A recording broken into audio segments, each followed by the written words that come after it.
let's jump right into this explainer. Today, we're basically holding up a giant psychological mirror. We're going to pull back the curtain and look at 60, yes, 60 toxic habits that we have completely, utterly normalized in our daily routines. And look, we are not talking about cartoonish movie villain behavior here. The source material dives into those subtle, everyday micro behaviors that are secretly just draining the kindness right out of our lives. You know, it's that passive-aggressive sigh when a coworker asks a question, or the instinctive eye roll during a team meeting. Whether we actually realize it or not, these tiny actions really compound over time. So to kick things off, we really need to start with a pretty confronting question. See, we almost always think of cruelty as something we inflict on other people, right? Like a harsh word spoken to a colleague, or maybe having a notoriously short temper with your family. But our source text challenges us to entirely flip that script. We actually need to look closely at how we treat ourselves first. Just think about it for a second.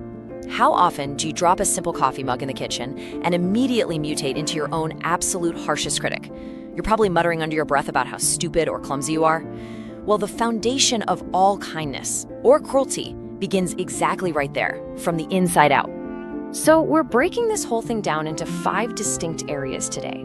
We'll cover the war against yourself, casual cruelty in conversation, toxic habits in conflict, the empathy deficit, and finally, choosing kindness today.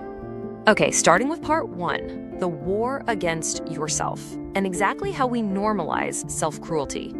The source text identifies our very first, and honestly, perhaps the most significant, barrier to kindness as our own internal monologue. Think about the massive cognitive dissonance we all face here. If your best friend makes a mistake at work, what do? You offer them grace. You're forgiving, caring, encouraging. You remind them, hey, everyone messes up. But when the tables are turned and you make that exact same mistake, suddenly the habits of negative self-talk, impossible perfectionism, and literal name-calling come rushing in. You would absolutely never look your best friend in the eye and call them an idiot or a loser for a minor slip-up. Yet for some reason, you completely deny yourself that same grace and you choose to punish yourself relentlessly instead. And that lack of grace, it quickly spirals into what the text profoundly calls self-abandonment. We do this all the time. We try to pass it off as being a martyr or just being selfless. But putting yourself last isn't a virtue, guys. It's actually incredibly unkind.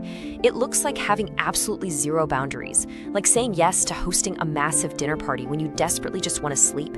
It's downplaying your needs by saying, oh, it's fine, while you're carrying 6 heavy grocery bags and a broken heart. It's refusing to ask for help so you just suffer alone in silence, or pushing through physical pain and entirely ignoring your own emotions. Your body and mind are constantly asking for care, and by ignoring them, you're being profoundly unkind to your own self. The text captures this incredibly destructive cycle so perfectly. Listen to this observation. You need kindness, you give cruelty. The great irony of the human experience is that whenever you fail, whenever you stumble and fall hard, that is exactly the moment you require self-compassion the absolute most. That's when you need a hand up.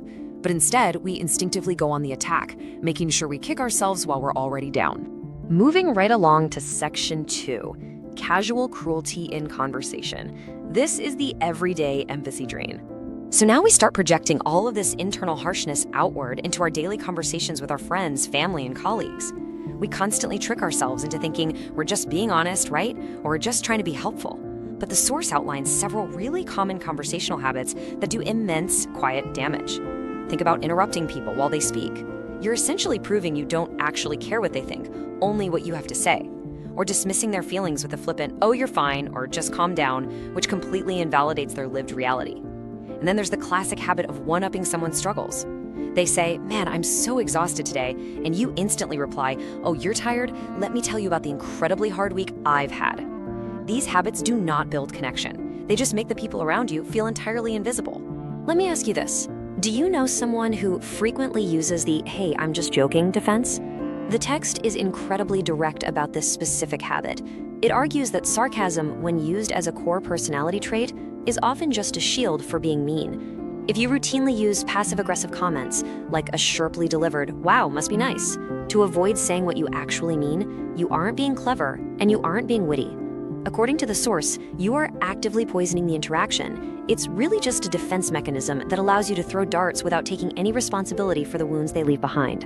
All right, section 3, toxic habits in conflict. This is when our disagreements become genuinely destructive.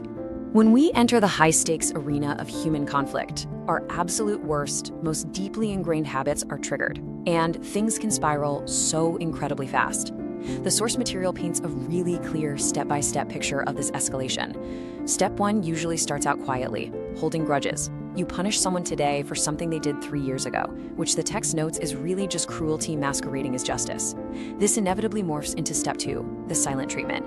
And let's be clear, this isn't just taking some space. It is flat out described in the text as a form of emotional abuse. The pressure builds until it elevates to step 3, yelling, and it finally culminates in step 4, name-calling and character attacks.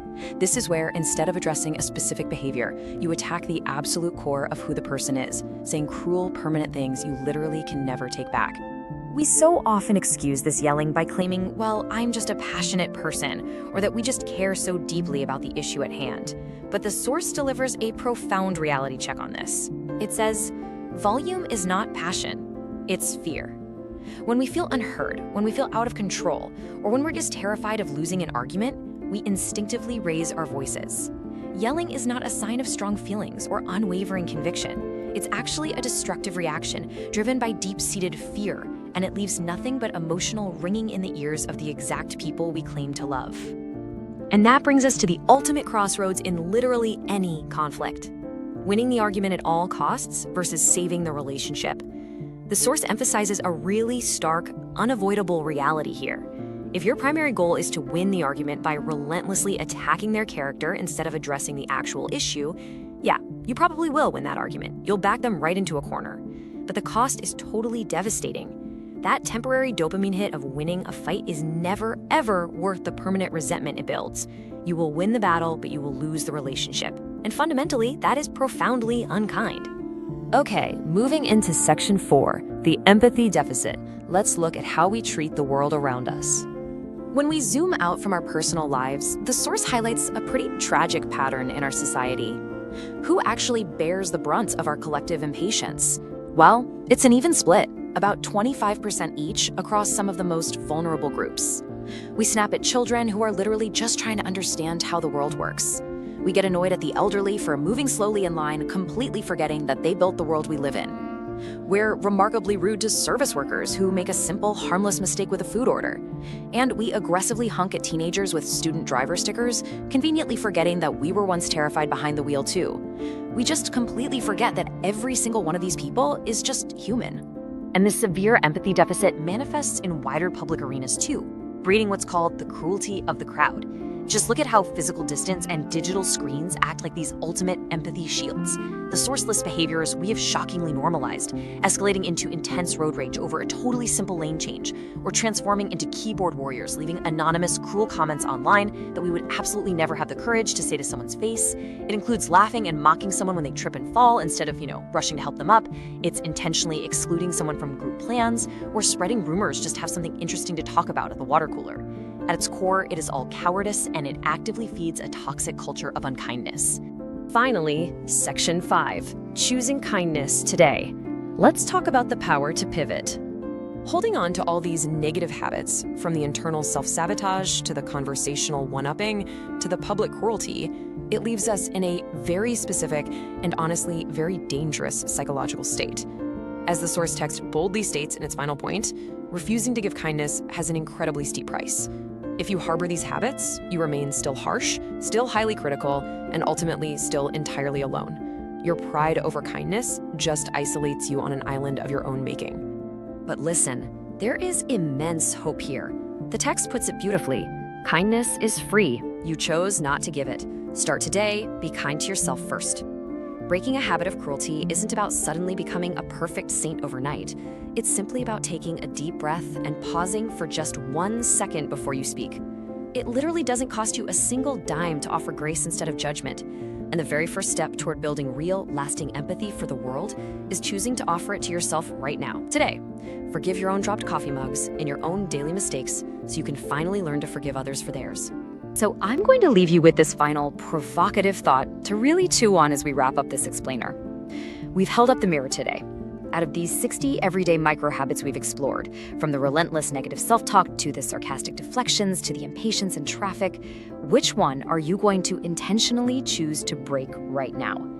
True change always starts with just a single habit. Thank you so much for joining me today, and I really challenge you. Start right now.